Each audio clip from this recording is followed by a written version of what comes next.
point I'm trying to get to is here that Northrop borrowed a bunch of money and bought TRW Space Systems, the #1 think tank on your planet. Who gave you the green light? I can't answer that. All I can say is that the easiest way for me to say what I'm saying is my association with 3 Nordic people in Douglas on the Apollo program. During World War II, Germany was taking extraterrestrial information and putting in production 12, 14 different extraterrestrial type vehicles. They're manufacturing them using slave labor. Almost 90% of that was taken out of Germany before the war even stopped. It was taken to Antarctica and is still operating there today. That there are some positive artificial intelligence out there, but that we do have incoming races of beings that are actually artificially intelligent, you know. Yeah, you can't even see them. Then they put the American flag up, okay? And then they start walking around taking their pictures. And all around the edge of the crater are all these great big things, which so are his statement, Armstrong. Sir, you've got to see these. They're massive. They're threatening. They're threatening us.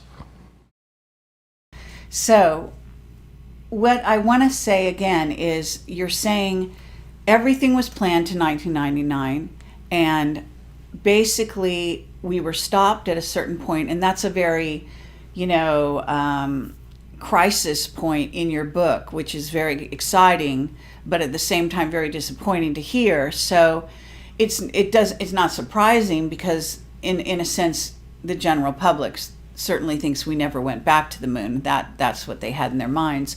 Now I don't believe that. So it went black in essence. Yes. And this gets into a whole nother area, but I'm going to ask you my question in a minute.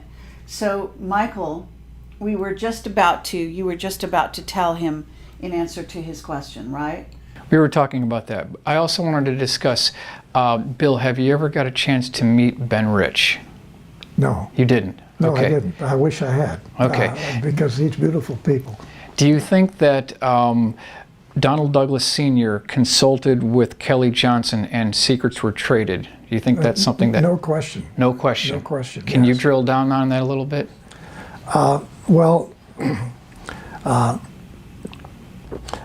Donald Douglas was far more important in this whole thing than people realize. I'm not trying to give him a big deal, but he certainly was.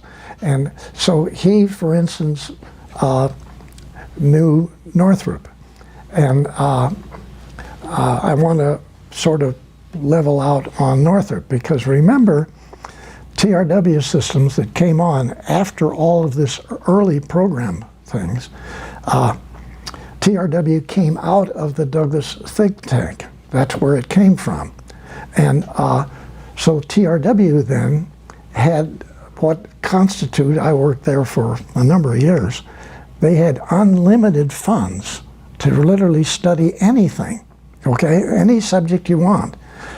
So the TRW staff, the president, and many of the top engineers were in the Douglas secret think tank before. And so not only did Douglas talk to TRW, but Douglas talked to Northrop. Douglas talked to Lockheed. These fellows were not exchanging information because they were competition with each other. But at a technical level, they talked together. And they then, like the first package that I flew to Lockheed in the valley there, was the first paper that Lockheed had, which formed the think tank. And so collectively, the information was individual for each of the companies that we flew packages to, but there was also coordination between, like Douglas Senior and the top people at Lockheed. And it's not that they were trading information, but they were at the same level diplomatically, and they communicated.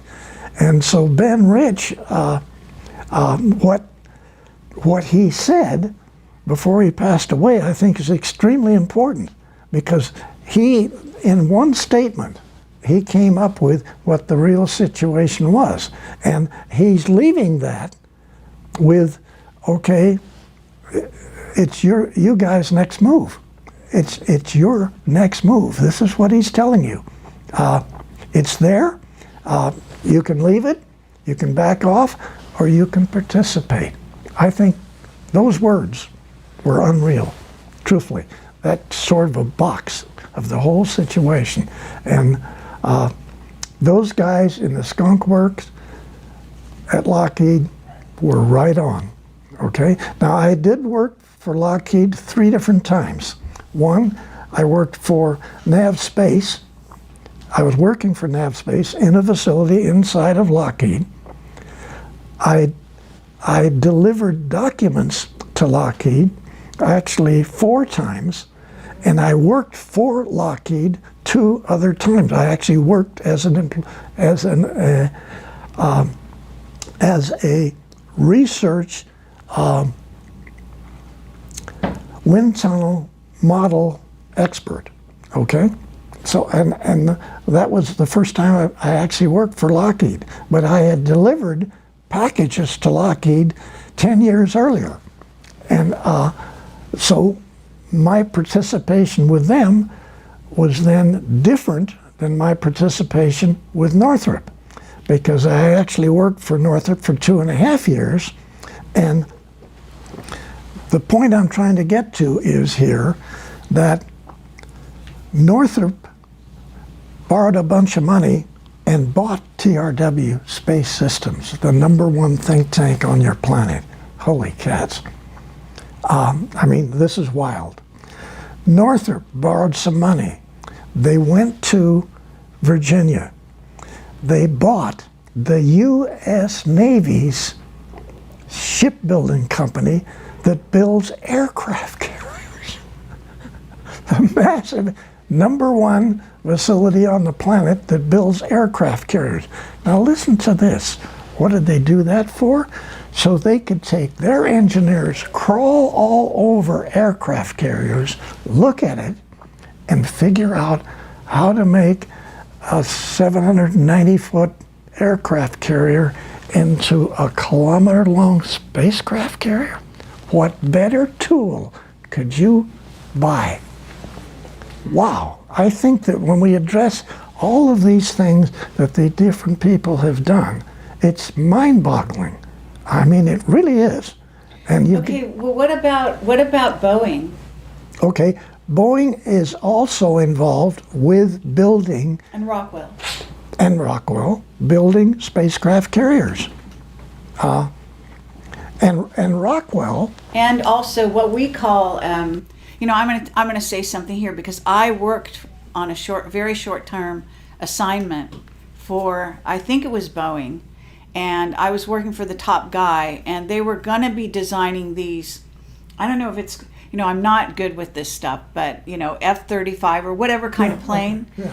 And all of a sudden, they designed a Starship Enterprise, and they took the whole division, and like in 2 weeks' time or less, and that aerospace, they move very slow normally, at least in the public domain. They packed everything up and they shipped it all down to a location somewhere like Redondo Beach. I don't know where it was. Further south, like maybe even further south than Redondo Beach. And they took some of the employees, and I don't know about all, but I mean, it happened so quickly. But I was working for the top guy, so I know that that's what they went to build. Fabulous. So, Ties right in. Perfect. Yes. yeah. So you're right on it. And you know, and it was exciting because they were excited to be packing up and going to do this exciting new project. And I almost, wished I could go with them, Right. But of course that wasn't my line of work. Yeah. But yeah, so I mean, it's fascinating what goes on. Now, what you're basically describing, though, is a secret space program that went secret kind of like gradually in a certain way, because some of this stuff was out in the public domain, right? Yes, it was. Yes. And yet the secrecy became more and more dense over the years. And I know a lot of people are puzzled by that. So have you got an evaluation or a critique of how the secrecy got so tight? Is it the infiltration of the reptilians and the fact that you've got Nordics on one side, reptilians on the other, influencing the program? Well, that's one of the keys. Yes. And then you have the Dracos influencing the president of your country. So this... Okay, so are we talking Eisenhower, Truman, who are talking, all of them? Yeah, all of them. Really? All of them. Yeah. Okay? And all I with... thought the president doesn't have any real power. Does he? He has some power. Much of this was kept secret from that level. Okay? But MJ-12 is behind the scene, orchestrating a lot of this as well. And you're saying this guy Douglas is part of MJ-12 in the Yes. early days. Yeah. Right. So he's very instrumental. Yes, and actually for him to talk, two of the Navy admirals and two of the Army Air Force generals to put together the most advanced study group on the planet and put it into a secret tank inside of Douglas Engineering. I mean, yes, it separated several years later, but Douglas put this together himself based on the Los Angeles event. Right. I mean, this is staggering. Was Rand around during that time, or No. was that after? Rand came out of the think tank. Oh. Actually, there was this divorce that I talked about So in the you have book. TRW and Rand? Was it like that? Well, Rand, because of manufacturing taking over all control of Douglas and removing it from Douglas Sr., okay, they did. And so they didn't want any of this extraterrestrial stuff in their company. They wanted to make airplanes. I don't want them even here. So them finding out about this secret thing blew the whistle. So RAND was formed inside the secret think tank at Douglas. And then there was this big divorce. The divorce took place roughly 8 months before I went to work in 1951. Okay, so they divorced. They used this building right in Santa Monica as their headquarters. But then RAND went worldwide. And if you go down to San Diego and you go out to Point Loma so you can get a view of San Diego, you go up to the top there where the view is. As you went out there, on your left side, underground, that's all RAND. On the right side is nav space, underground on both sides. You're there looking at San Diego.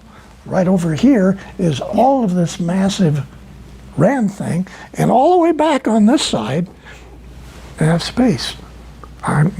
You don't realize what came out of the Douglas think tank. How many years is this? That's 70 years ago. I mean, this is crazy. Okay, but let's also talk about NASA a little bit. Okay. Because at a certain point, you're coming from Douglas. This is a aerospace an aircraft company, and you're bringing changes to Apollo that affect NASA. Yes. Okay, and top dogs at NASA are Debus and von Braun, and they're Nazis. Yes. And they really were Nazis. They were. They're Okay. SS. And okay, so it appears from your book even that NASA is maybe the first place that's infiltrated by Nazis and that ideology. Yes, that's correct. And so Paperclip was not just 10 or 12 German fellows coming here. It was a massive number of a tremendously massive organization that a little bit of it went to Moscow. All the rest went to Antarctica, in those big caverns in Antarctica. You got 5%. Meaning U.S. U.S., yes. Okay, but Britain got some. Yeah, but yeah, there's little bits. Okay, we, von Braun and Diebes, were both principals in that organization in Germany, and so you say, well, we got good ones. There were other good ones too that the Russians got, and many of them were still managing construction of extraterrestrial spacecraft carriers, which were being built underground in Germany during World War II. Okay? You mean when they came to work for us, they were continuing? No, during World War II, Germany was taking extraterrestrial information and putting in production 12, 14 different extraterrestrial type vehicles. They're manufacturing them using slave labor. Almost 90% of that was taken out of Germany before the war even stopped. It was taken to Antarctica and is still operating there today. Right. New Berlin. Yeah, Yeah. unbelievable. Right. Unbelievable. So is that why John Kerry went down to to Antarctica while we had a presidential election being held? Okay. Okay. Well, I have whistleblowers who've talked about Antarctica, and I've released information about this. Now, I'm not a whistleblower, okay? I am simply an individual You're who has sanctioned been by the military. That's a whole different ballgame. Okay. All right. You're coming from a completely different angle. Most of the people that I deal with have worked in above block top secret. Okay, I may even have worked with you or near you, but they have come out of the organization. Then they start talking. In some cases, violating their security agreements. Okay, I don't know what that's all about, but I am just trying to put it aside. I understand, but this is a radical change for the military to be actually bringing one of their own forward in this way. And I wonder if your enthusiasm is going to be catching? Are there going to be others like you? This is what we're hoping will take place. That's what I'm hoping will take place, because the public needs to know about this. The country needs to know about it. The planet needs to know about what has taken place. And we've been lied to. I say this over and over. We've all been lied to for a minimum of 6,000 years. Every country, every European country, every Asian country. Okay, but let's get into, and I apologize to you, but this is so important. Why do we need to know now? Because I get the feeling that you're actually coming forward at a critical time because of something coming. Okay, you could say that. I could say, in my opinion, I hope that this is going to take place. Okay, I'm hoping that that this will benefit release of this subject. That's my hope. That's okay, but is why are they choosing now? I mean, you were sitting around. You're really 93? Yes.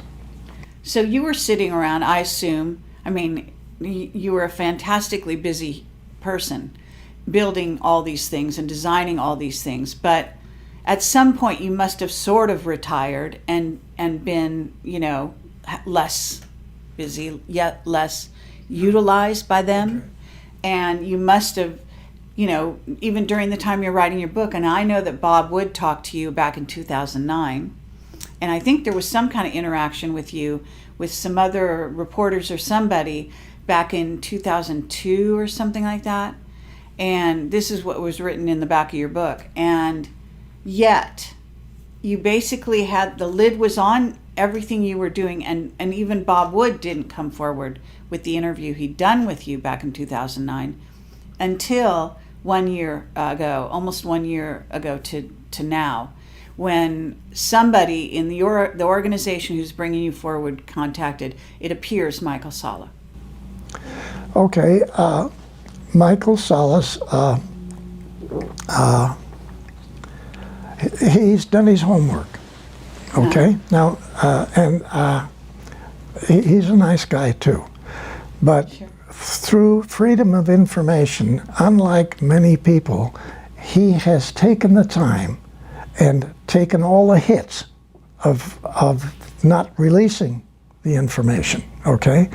And then eventually getting substantiation for Admiral Rick Abada, before he took over Naval Air Station San Diego, okay? Mm-hmm. He went to Lockheed, he went to Douglas, he went over to Northrop, he goes to North American.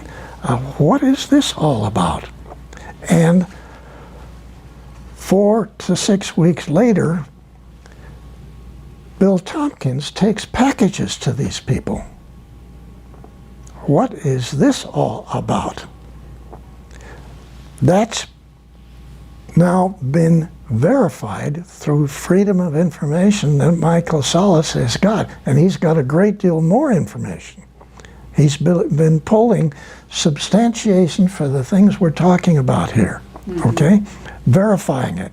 And okay, but that doesn't explain why it took you that long to come forward. Who gave you the green light at a certain juncture, approximately 1 year ago, to come forward? well, actually, it's not like what happened 1 year ago. That I don't even know what that answer All right. is, because let's go back to the south part of Oregon and this Navy League Council that I set up in Oregon. And I had my ship models. I put them in the big mall. We could talk about it. There was an article in the paper that some people in downtown Medford, Oregon, were going to have a Navy League Council. And so I get the information in the paper, and then I have people calling us. I stood in the center of the mall 3 weekends. I had a little place there with documentation about the Navy League, and I got 70, 80 people within about 3 months, and we formed this Navy League Council. Okay, what year was this? This was 2009, 2007 time period, and I contact the commander, Naval Air Station, Naval Base, Washington, D.C., who's commander of Subgroup 9, the Boomer subs, and I talked to him, and I talked him into coming down to Medford, Oregon, in the big restaurant there, and throwing holy water on this new Navy League Council. And admirals don't do that. Admirals don't do that. Maybe a lieutenant does, or maybe a commander, or a lieutenant commander. Admirals don't do that, okay? Don't ask me how that happened. Somebody threw a little bit of whatever, and this admiral, who has a fantastic background himself on the subject, So we talked throws about holy water on Navy League Council in the Boondocks down But in. are we talking Bobby Ray Inman at this point? No, we're talking a different guy Another one. entirely. A Yeah, different admiral. yeah. Can we know his name or not? I'd rather not put it in now, but right. I'm just saying. So No, you came up. what I need to say to Yeah. you and to help you in your understanding here, again, for whatever reason, I end up with some 70 retired naval top officers in this council, and you can't justify that in a boony town in southern Oregon that all is there is just chopping down logs. All right. Okay? Okay. Now, I can't give you the answer. I can't give you the answer of why just south of Medford there's a mountain. And there's a mountain there where all of these Navy officers, most of these Navy officers are in business who they have their own airplanes. They fly all over the United States and Canada. They see UFOs coming south, coming from the east, going into the side of this mountain, This isn't Mount Shasta, is it? Mount Shasta. It is. Okay. And so they take their airplanes and they fly collectively, 7, 8, 9 planes, trying to find the door. And they don't find the door. And then while they're doing this, 2 of them come out, Right. just next to them, fly right past their airplanes. Pretty awesome. Oh my Yeah. gosh. What did you say? So what are all these, how, But you know, look, you're in contact, even to this day, with Nordics. You're being influenced. You're being communicated with Telepathically. Yes. Okay, so that's what they did. They basically kind of telepathically said, "Hey Bill, this will be a great idea for you. You'll go down. You'll start this association, and if you build it, they will come." Right? And they did. Yeah. Okay, and they did, but I can't justify, okay? Why in the world would we have that many top off? One is at a Marine general. Yeah. We had 7 captains. Well, I can help a little bit with this because as a psychic, whatever you want to call it, I can say that I did go to Shasta and I was communicated with by the Telos people who had told me it was extremely sad story about how the reptilians had taken over Shasta and that their whole civilization was at risk. So they perhaps were sending out the, signal, and this was in 2010. Okay. And so we're pretty close in dates here Yeah. as to when your thing happened. So you were kickstarting the whole operation, Right. Yeah. okay? Yeah. And and that was very moving for me and very shocking. Very shocking. And it was evident also in the terrain. You could actually see there was a frequency fence of some kind that had been put up in that area that was actually killing the wildlife in Yes. the pine trees and everything. You could see everything was starting to die. Yeah. Which, But I have to say, it's really almost laughable that you have all these Navy officers, they're all in business, which requires them to have an airplane. They fly, they're talking back and forth between their airplanes. One guy's coming east, the other guy's north, and one comes out of the mountain here, another guy comes in on the other side, and then actually when 2 of them are flying together, they come right out and go between the 2 airplanes. I mean, and then you say there's no UFOs, okay? To me, well, I don't say there's no, I'm being facetious. Yeah, I know what you mean. We collectively say there's no Yes. such thing as I extraterrestrials. mean, it's, yes, of course, and that's back in the ABCs of Yeah. this whole subject matter, but amazing stuff, really, it's just amazing, and so that does answer some of my question in that small way, Okay, of yeah. how this thing germinated to where we're now talking today, but Michael, I know this is jumping back a bit. That's okay. That's all right. I'm But- okay. Did you get your question answered about the moon? Yeah, I think so. I want to just kind of get back on that really quickly. Bill, when Neil Armstrong and Buzz Aldrin landed at Tranquility Base on July 20th of 1969, were they given foreknowledge of what they were going to find when they got there, or were they just flying blind and they They saw? sort of had foreknowledge. Let me tell you why. Okay, we talk about these. You've heard their comments about, oh my gosh, there are other crafts out here. This is before you get to the moon. They're flying from here to the moon, and so then they describe some of these. Okay, one or two of the very large kilometer or 2 kilometer long spacecraft carriers came in from one side of the Apollo control module. So the Apollo's coming here, this vehicle is coming in like it's going to go exactly into the vehicle, our vehicle. And of course it makes the turn, and you essentially get the feeling you're being given the finger, okay? So you go on, you make your rotation around, you get all set up and to land.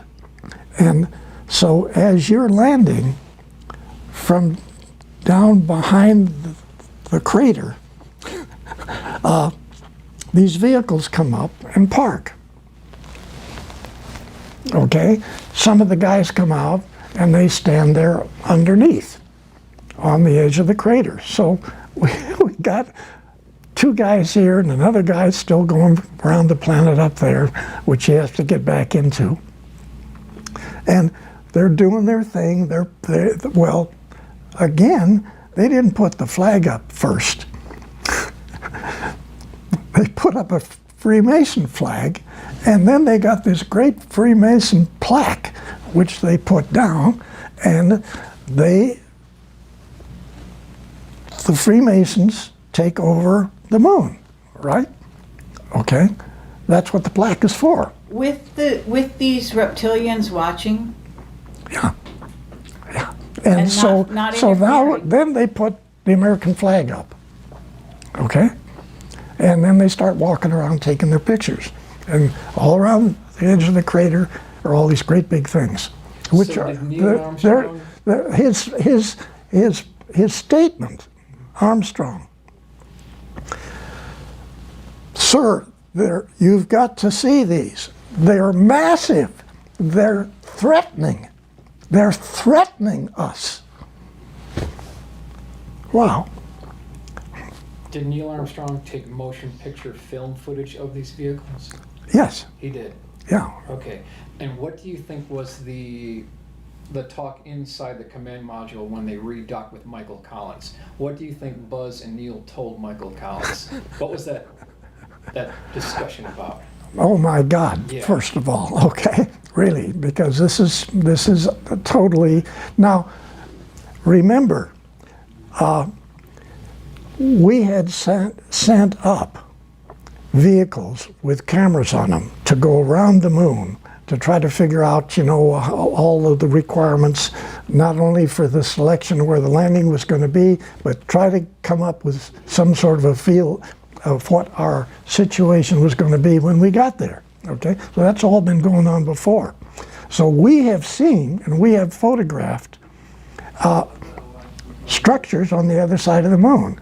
And next to those structures, a ways away, are foundations of many different buildings that are there. So we've already photographed. We knew that.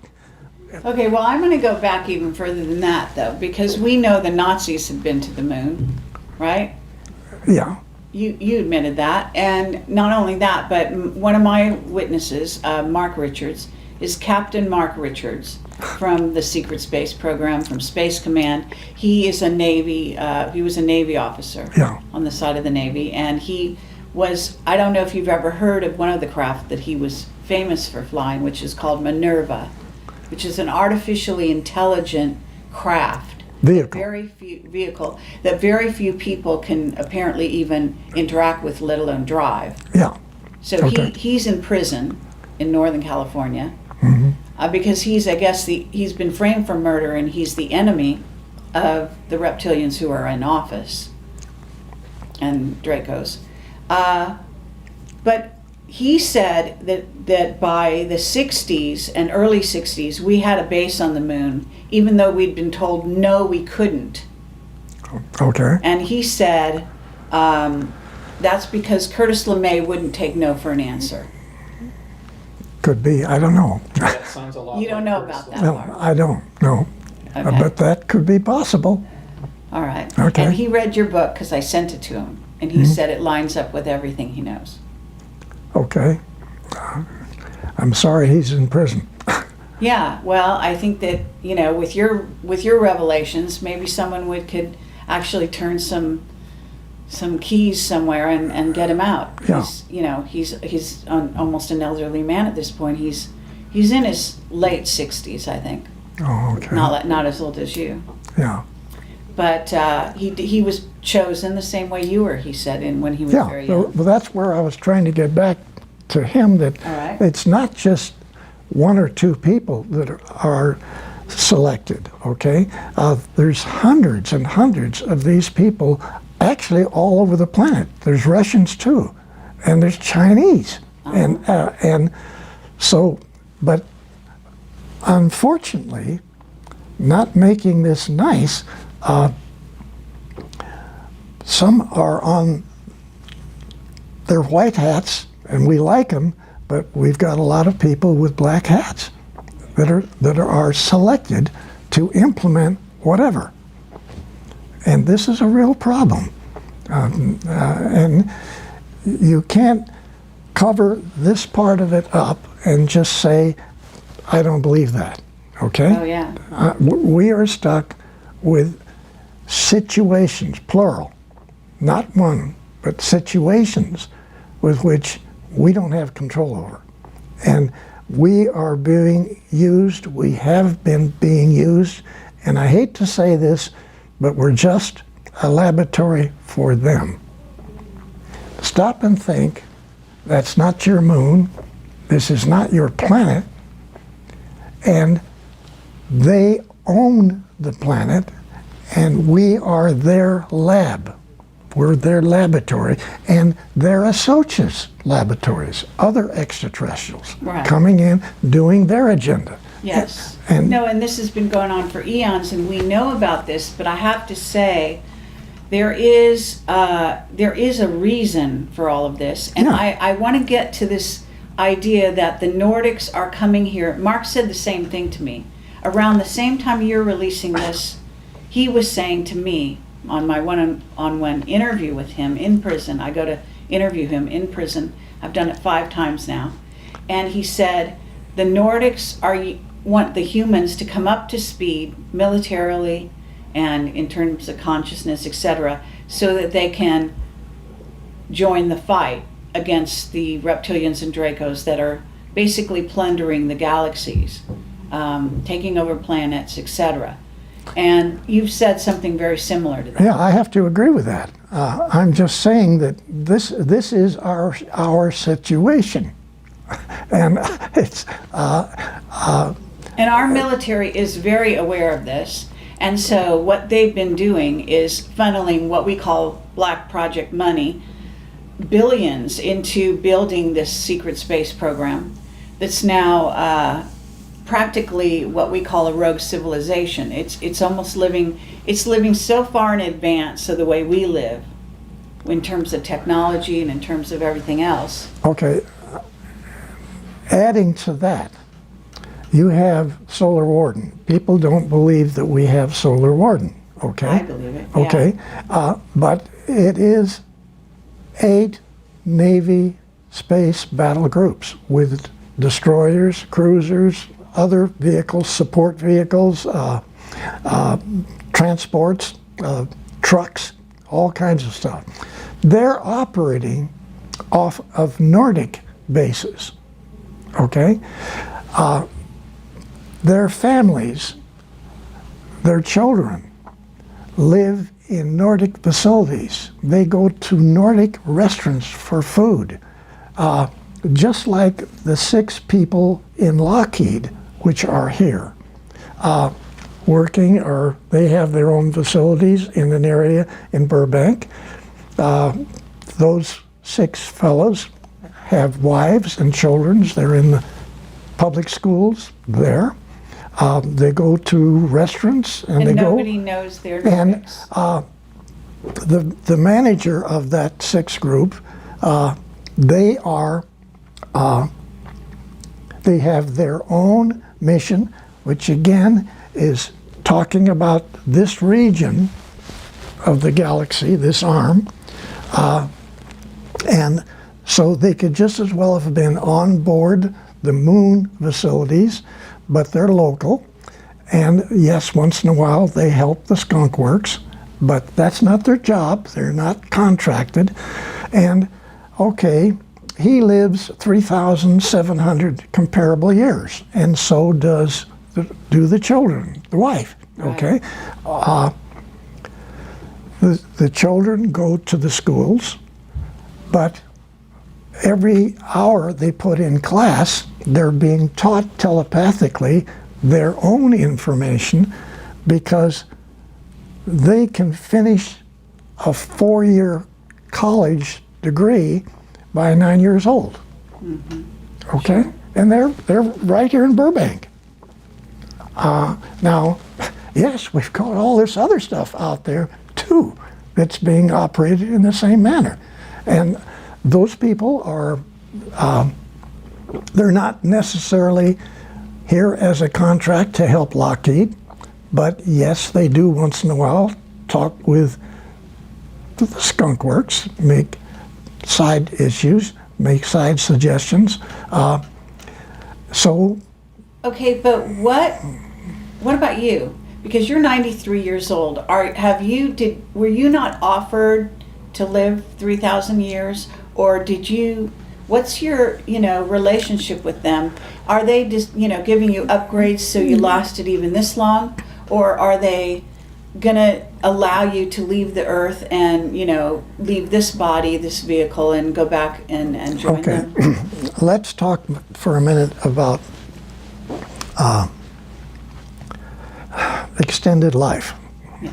Okay, now extended life didn't start here in the United States last week. Okay, extended life was even implemented into the information that the Draco reptilian group educated some of the German people. So, No doubt about it. 'Cause I yeah. have Now, eyewitnesses. so again, you say, well, what's extended life? Extended life was heavily involved in the secret think tank inside of Douglas. Okay, another subject. But then at TRW, where I worked later on, it was a really big program. I mean, really big program with hundreds of people involved. Okay? But even before that, the Nazis were reverse aging people. Yes. I have a witness about that who actually said Werner von Braun was one of them. Okay, I've heard that. I don't know that. All right. Never mind. Dr. Debus, all I got was he shaked his head. So I don't know that when that came up. Shaked his head no or yes. No. Uh-huh. So maybe he was, I don't know. Right. All Well, right. But, why would they tell us? yeah, but okay. whatever. And I spent a lot of time with that whole week with essentially the #1 guy managing NASA. Okay? Right. Von Braun was supposedly the head of everything. Debus was the real head of everything. Okay. Okay, back to extended life. As it is sort of addressed today, what you do is you take an aspirin-sized pill, one every month for 4 months, okay? Or it could be an injection. Immediately you start feeling much better, okay? Immediately you start feeling much better. At the end of, or probably way before 4 months, the guys revert back to the latest number is 29. I've heard 23, I've heard all different dates, but say you go back to 29. So you've got everything physically that you had at that age, muscular, everything. And the young ladies go back to 21, okay? You have everything that you had at that point, plus you have a minimum of 400% greater capability of your brain, okay? Okay, so that you have said that on other shows. Now I want to know, again, what's their relationship with you? Are you going to take one of those pills one of these days? I want to sign up for the program. You do? Yeah, I want to sign up with the program. I want my wife to sign up for Okay. it. I want my son to sign up. I want my daughter and their families to sign up, okay? But is there a but in there somewhere, or is that fine, or have you gotten an, okay on that? Or? I haven't been able to sign up yet, Oh. okay? But I'm just saying that's a very real program. It has accomplished both men and women to move partway back, not the full 400% of the mind, but like 350, okay? The plan is 400% maximum, maybe 800% greater use of the brain. Obviously, what the Nordics are already using, okay, because the Nordic guys and girls go to 3,400 years. Come on, comparable years. So this is, again, part of our problem here, because we're being taught by the reptilians lies. We're being taught incorrect information, even incorrect astronomy. Yes. Everything is incorrect. Yeah. This is insane. Okay, but one footnote. The Anunnaki that Zachariah Sitchin talked about, the Anunnaki are these reptilians, are they not, in Yes. most cases? Yeah. But there are some positive Anunnaki, are they not? Aren't there? In other words, that have started to change their ways, let's say. Yes. And we got these blue people too. They got a little hair on their legs, but they're nice people. Okay, they're helping. Oh, they're very tall. Yes. Yes. And but I've been in touch with them as well in Cool. India. wonderful. They're good people. Yeah. Wonderful. Yeah. But we're just talking about 2s and 3s here. We've got, documented 23 different types of extraterrestrials, most of them being good people, okay?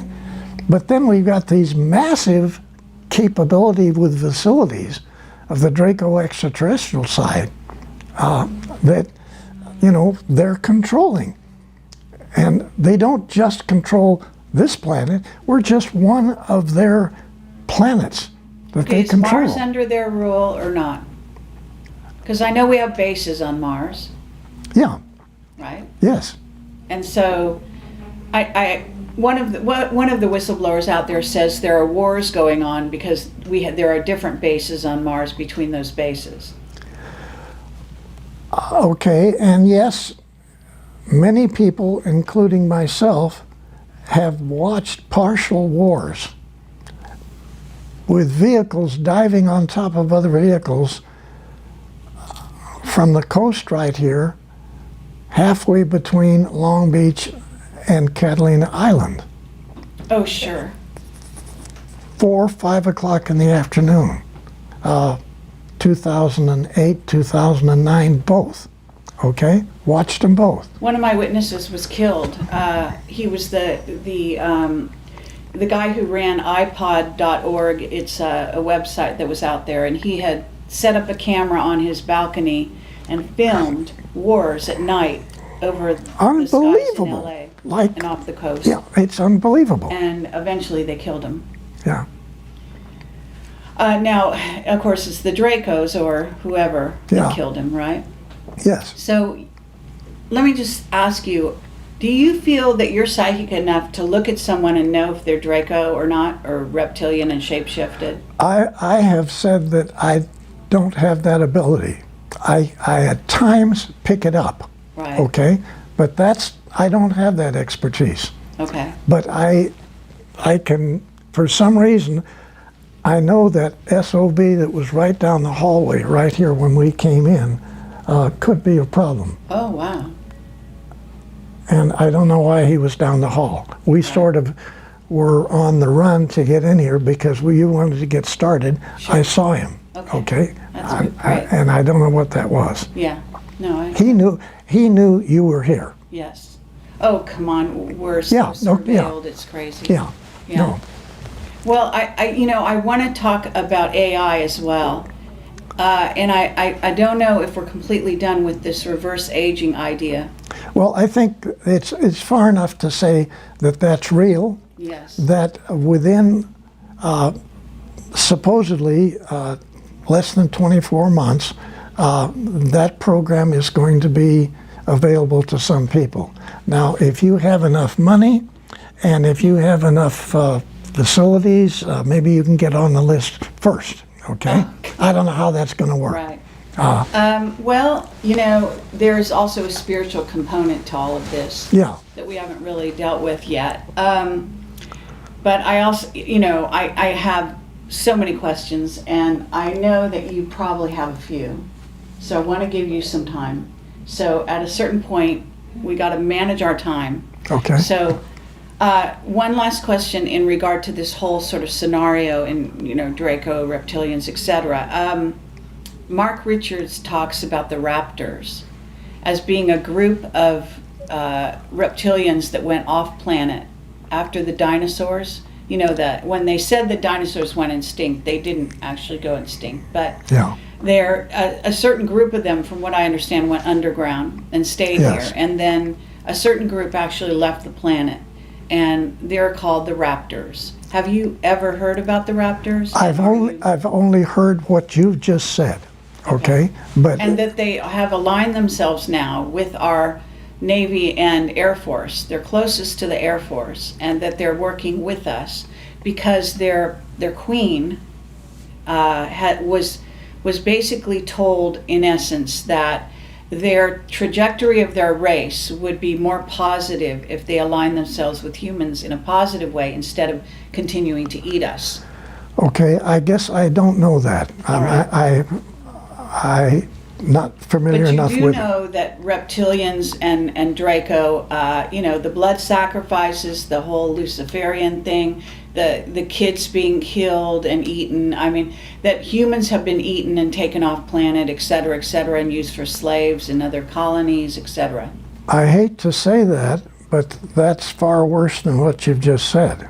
It's Okay. far worse. Yes, far worse. Far worse, yeah. And that the whole blood situation is it's unbelievable, and Right. I don't know how we say that to the public. I don't know how. But Well, we have been wait a saying minute, just a second. On that part of this whole subject, to me, if we get into that, and I know all about it, okay, All right. far more than you know. Sure. All right. I'm sure. When we get into that, if we release it, 70-80% of everybody that listens to your program is going to say, you're smoking pot. I don't believe that, and I don't believe anything you people talk about on extraterrestrial. And it's going to kill what disclosure is trying to do. That's my But you know opinion. the pedophilia is starting to be exposed everywhere. You know that much is Yeah. coming Oh, out. yeah. But you know the part that I don't want to talk about. I hear you. Okay? Yeah. It saying as much as you said right now is actually great. Okay? You know what I mean? Yes. Because you basically are, anyone who's hearing everything else you say is going to have to come to home with this. And if they want to know more, it's out there. It's more and more, it's out there. Yeah. Now, I'm not going to speak for Bob, but Bob Wood, Dr. Wood, who's worked with me on my book, okay? Yes. He's a genius. If we were in the conference room and we were talking and there was a big table there, he would have his fist like this and he would slam that table. I want every GD thing exposed. I want it all Good out. for him. That's lovely to hear. And I have to say, I'm having a hard time disagreeing with him, but Well, we could do another interview on that subject so that, you know, this one, it goes out, because I know you really want this information out. You want people to start to wake up, and we don't want to turn them off to any. we don't want, you just Crazy said degree. it, we don't want them to be turned off. We don't want them to not believe what's being said, okay? I know, but and this, yeah, it's- and some, we can get into it partially, but I'm saying, I personally don't want to be involved in doing what Bob wants to do. It's too heavy. I All think right. I think it's gonna really hurt getting more people to get involved in this subject. Okay, they're gonna say that Bill Tompkins is smoking pot. I don't believe one damn word. I don't want to hear about any of this. Okay, Yeah. I don't want to hear about it. I understand. Let me say, because I have interviewed people about these subjects and dealt with this and Mark Richards is very open about it. Yeah, And interestingly, but he's in prison, and so they think he's got plausible deniability. Says no one's going to believe someone who's in prison. You know what I'm saying? Sure. So that's how they allow that to happen. But I do want to say my philosophy on this, which is humans are not protecting themselves. They're not protected, and so if you don't warn them, you're culpable. The next time somebody gets Yeah. snatched and eaten or taken away, or their child, and I'm more concerned about the children, obviously, than anything else. that's You know, that's it. That's what. and so that's my statement. My statement is, I care about the children, and I want to protect the children. How can you protect a child? You must tell them. You must tell their parents what's happening, what's really going on this planet, and it's about time we humans are able to protect ourselves. Yeah. There's a lot of New Agers out there who want nothing but to believe that there's ETs, definitely, but they're all hearts and flowers and good guys. Yes. And this is such a dangerous thing to put out there, because again, you get humans that will not be able to protect themselves That's and also not understand. Some people get the wrong idea about Camelot, but I'm actually in favor of the military. I know it sounds crazy, but I actually understand that we have a lot of military that are putting their lives on the line Yes. in a daily basis to protect humans that have absolutely no idea that they're in danger. You're right. Absolutely.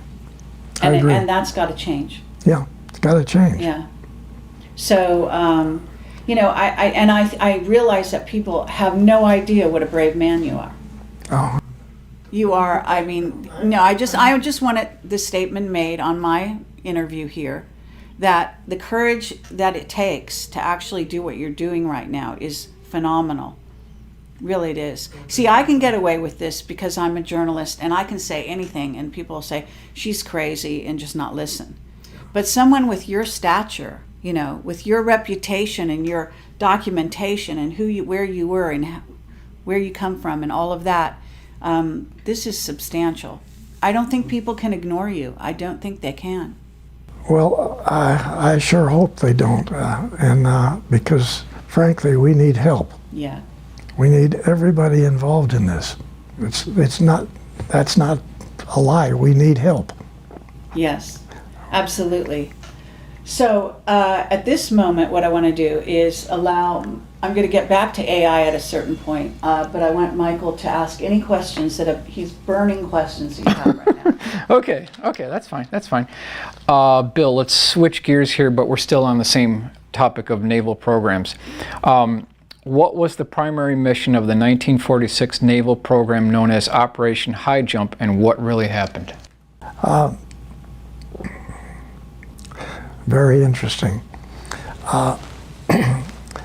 Essentially, the World War II had ended. We didn't win. It's just sort of ended. And the Navy had been involved with the German facilities in Antarctica and the Draco reptilian facilities in caverns in the Antarctica. And this program was well accepted. And then when Paperclip took place, this is where many of the German elite technical people left Germany and went to their facilities in Antarctica.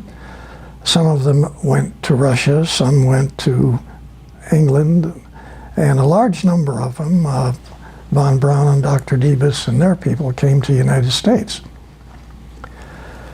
So there's an admiral called Admiral Nimitz, and he got with another Navy admiral, and they formed the largest U.S. Navy battle group that we had ever had, with the number of ships and the number of facilities, personnel.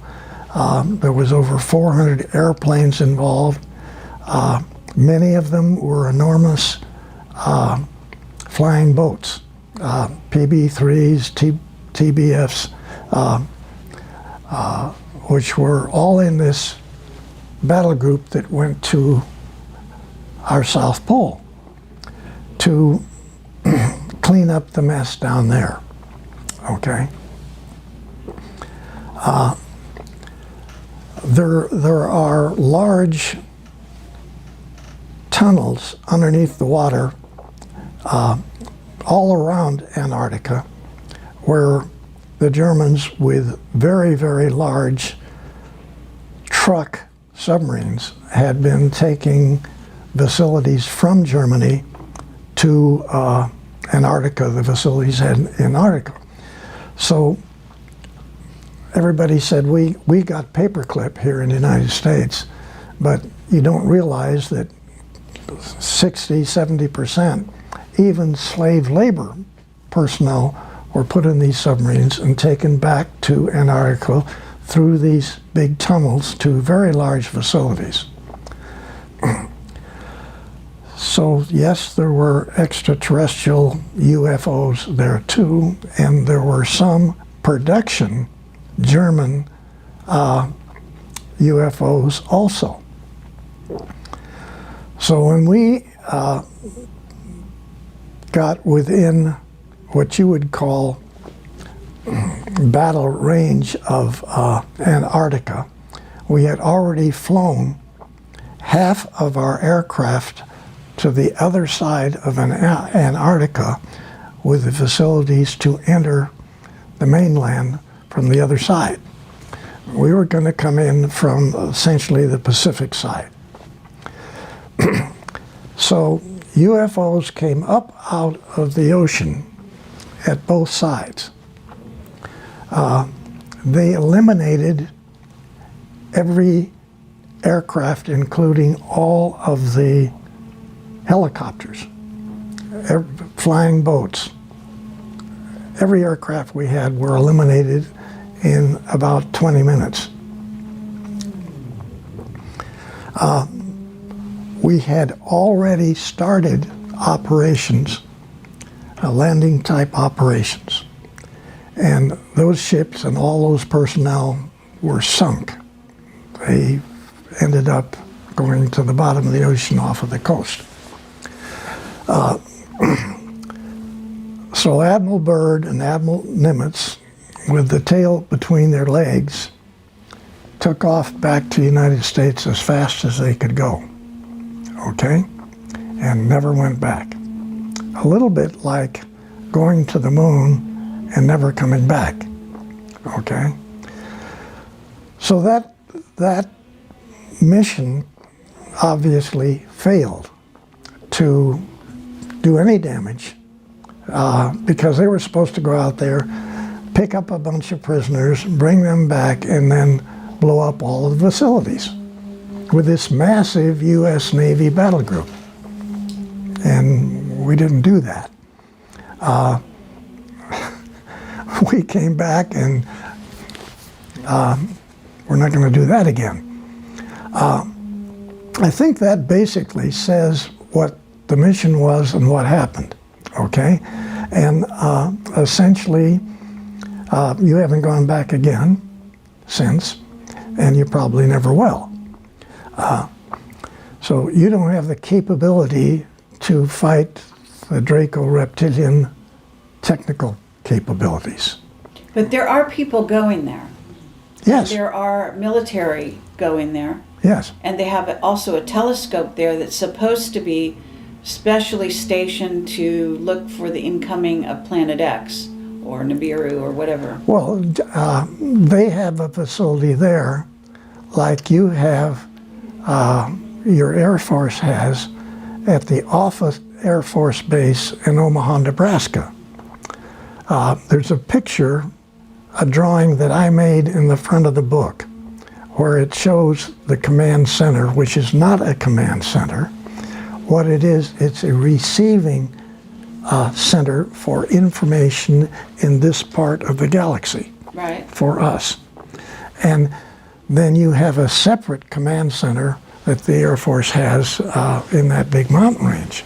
But the one we're talking about is like the Dracos have that the SS still uses, which is in Antarctica, and it's a controlling area of incoming vehicles that are not German or primarily not reptilian Draco type facilities. They could be Nordic, and they don't want the Nordics there. So that telescope facility also has much greater capability than any telescope that we have, and we just had in the last couple of 3 months found out that there are 2 trillion galaxies out there. Wow. So we got better capability as far as we're concerned. The ones that the Draco reptilian have in Antarctica is much bigger than that. Wow. Okay, but how is it that the humans are they do go down there? Are you saying that the ones that are allowed down there are Draco or reptilian, or are you saying that they allow them to come and go because that's some kind of treaty or arrangement? Well, it's just a arrangement between what was left of the SS and the people that are working in Germany on extraterrestrial vehicles. They have them in production. Still. Today. And you went down there to clean that up, and you didn't win that battle. So there's still communication with even humans from here to Antarctica, and you have Draco reptilian guys running your governments of every country on your planet. Every government. There you go. Wow. That's quite a statement. Does that answer your question? That answer. I'm sorry. It's not what we want to hear. No. Okay. Not at all. Okay, everyone who watches this is going to want me to ask you about Nibiru, the return of Nibiru, Marduk. You know who Marduk is, and Anu, and all of that. These are the head Anunnaki. Do you think that are you able to talk about a return of a planet, or is it a planetoid? Is it a Dyson sphere? I'm going to have to say, I'm not familiar enough, other than the title, with that operation. So, frankly, I can't help. Okay. That's not my area. All right. And I know about it, but I know of it. Okay, have you been told, let me ask you this. Mark Richards says we're about to start Earth changes in a sort of a more major way. What I notice about Earth changes is a lot of times they're orchestrated and they're created by, by men or Dracos or reptilians. And that they're supposed to start here at, the beginning of 2017. And Camelot was always told I've been doing this for over 10 years, that 2017 was sort of the kickoff date for a lot of so-called Earth changes. So Okay. have you heard that? Let me talk a little bit about a different involvement of that. All right. Okay. I had a cousin is Walter Handon in our family here, who was 3 years older than me, about the same age as my brother. And after, say, 1933 time period, we were just kids living in Hollywood. Walter's house was, he was the only child. His dad worked for the railroad and didn't make much money. And so they rented a house in Hollywood, which is what we did. Nobody had any money. And so they didn't have any landscaping in the front or the back of the yard. So we kids would, in the afternoon, after school, we'd get together and dig holes in the dirt in the backyard. And Now you told this story on Walter Noasad's interview, right? Yes. So that's where you're going with this. So to save some time, can we cut to the chase a little further and ask people to watch Walter's to get more of this? But you can sketch it out, but don't go as in much detail as you did with Walter. Okay. So my cousin Walter became a geophysicist, astrophysicist, was later dean of Texas M down in Houston. One of the 5 top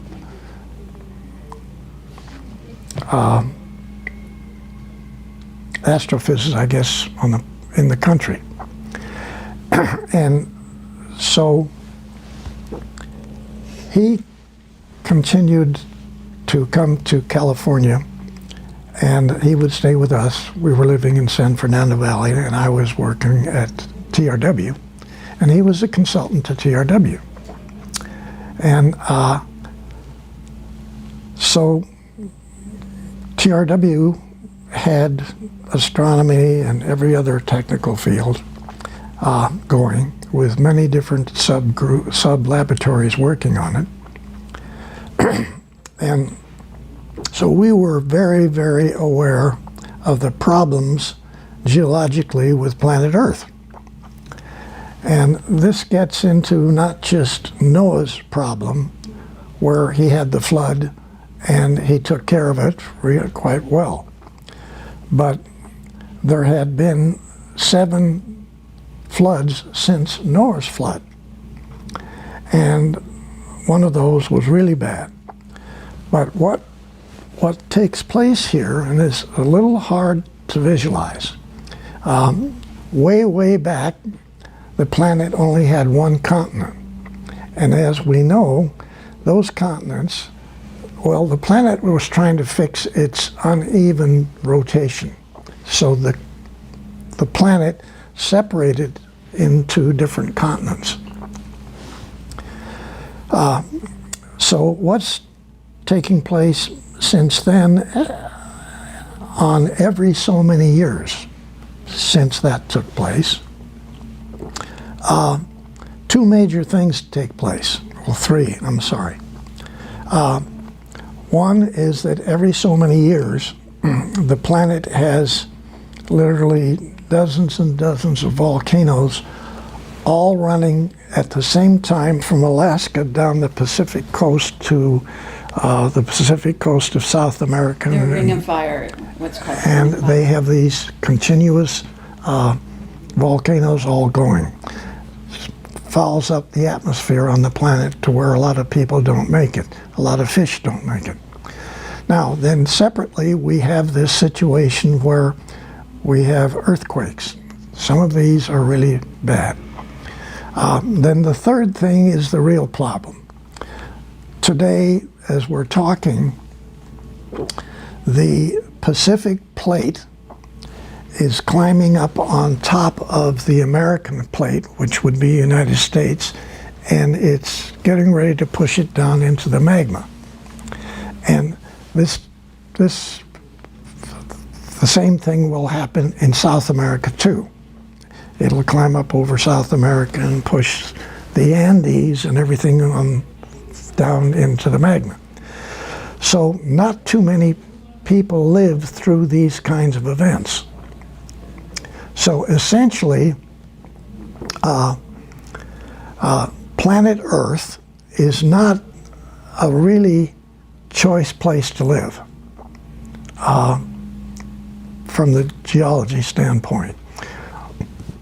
We know that there are hundreds of million galaxies out there. We know that there's millions and millions of stars in our own galaxy, and that there are millions and millions of other planets which are at supposedly the right location out from the star, not too close in, not too far out, rotating, which produce unbelievably 2 and 3 and 4 times the size of Earth, total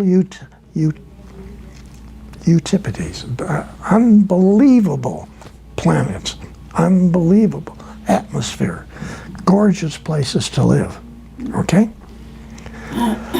So when the people in the secret think tank inside of Douglas were doing their studies, they came up with a thrust to review the geology of the planet, confirm the situations with the support of the Nordics of moving people off of the planet to other stars, planets that the Nordics are very, very aware of, and live their utopian lives. Okay? So when you look on page so-and-so in that book that I wrote, Selected by Extraterrestrials, you're going to see a detailed drawing of a 17-kilometer long space transport, which came out of one of the many designs of extraterrestrial type vehicles for the U.S. Navy. Okay? Now you have to ask the question, what's the relationship of the geological part of the planet and the fellows that were studying our problem here, which of course was extraterrestrial, but then it's also geological. Wow. And so these two things were put together a long time ago. And yes, you got nice suggestions by your cousins, the Nordics. Look into this, gentlemen, ladies and gentlemen, look at it. Take a real good look at where you live, and what is the next date for either one of the 3 problems to hit us again? Okay. Oh my goodness. What is it? We're overdue. We're overdue for that day. Unquote. Okay. Now, my cousin, Walter Handon, was in on everything that I just said. He was the top expert to the most advanced astronomical space think tank on the planet. Okay? So is he still alive? No, he passed away quite a few years ago. Oh, Real nice guy. right. he and I brought this stuff back and forth just continually, and for him to be consultant of the company that I'm working for, that was really beautiful for me. Well, may I ask why, can the Nordics help somebody like that before they die, or is that a choice? I Or think. are you sure he died and didn't just go to another planet? Okay. There again, a lot of people don't believe that they have many lives. Okay. Some have more than others. Oh, okay? yeah, absolutely. I But believe we it. don't just die here and that's it. Sure. Okay, and we've got a whole lot of other stuff we got to do. Okay, and so TRW again in their programming on that particular subject actually told John Walder almost the date that he was going to step out, Oh, okay. and told him which of 7 different previous lives he was going to relive. New versions of. Oh, uh-huh. And I thought that was kind of cool. Right. Now, I can't prove that. I'm only saying this is what he tells me. Well, it makes And, logical and sense. I'm saying that I personally, my wife and I, our family believes that, this is only part-time here. You've got a real job out there. Sure. And so there's got to be that relationship, yes. Absolutely. Okay. Very good. In fact, you're going to have a lot of fun in another one of yours. I know that. You do? Really, you're going to have a ball. Okay. So what I want to say here is about artificial intelligence. Because when I dealt with Mark, we know the reptilian and the Draco threat and all of that. Yes. And other ET races as well, of which there are many that are still, negatively, what I would call negatively based. And maybe as big a threat as they are. The chromaton comes to mind, the dragon moss, and there's also some other very diabolical creatures that even the Draco and the reptilians fear, Yes, from what I hear. yes, that's correct. Okay. Absolutely. All right. And what about artificial intelligence? Isn't that a threat? I mean, I was told by Mark that there are some positive artificial intelligence out there, but that we do have incoming races of beings that are actually artificially intelligent, Yeah, you can't even see them. There are some invisible ones, yes, he Yeah, said that. you can't even see them. Intelligence. So you've dealt with this? Yes, Yeah? no question. And maybe not 1 or 2, maybe like thousands. Oh, really? Okay, with agendas. Yes. And unfortunately, again, both pro and con. Right. White hats and black hats. Yes. And some of them are essentially supporting Draco reptilian type of missions, Sure. and some of them are helping Nordic and the blue people. Okay, the blue guys are really good people, really. Yeah, they're I that. Okay. Yes, I agree with that. So, wait a minute. This little dissertation right here yes. has been fun for me. Oh, good. I'm like having fun Excellent. with you hitting on me. With this, you're trying to bang me. You're trying to hit me over the head. And really, you know so much about this subject. It's unreal. Oh, that's I just have to say, I have to say, Well, coming from you, that's what I'm saying. no, I have to say, you're beautiful. You really know what's going on. Thank you. Thank you. Thank you. Really. Well, you know who I have to thank. So Okay. I'm not going to take all the credit there. But thank you. That's lovely Yes. to say. Thank you very much. Okay. What are we on time? What time did you want to get out of here? It's 2 o'clock. It's 2 o'clock. Okay. So we have kept you for a very long time. Okay. I can wrap this up here. I think Okay. maybe this is plenty of time for a person of your age, even Okay. though you're not always going to be this Yeah. age. Yeah, I get right. that. But so I guess cameras are still rolling, and I guess we should wrap this up. And I want to say thank you I very love much. you. Love you. Love you, and Okay. thank you for your Yeah. service to humanity. Okay. Okay? Appreciate it. And I mean that from the bottom of my heart and the top of my heart. And Michael, thank you so much. Yeah, I thank know you, you've been Michael. a bit slighted, but your presence Yeah. has been very welcome. Thank you.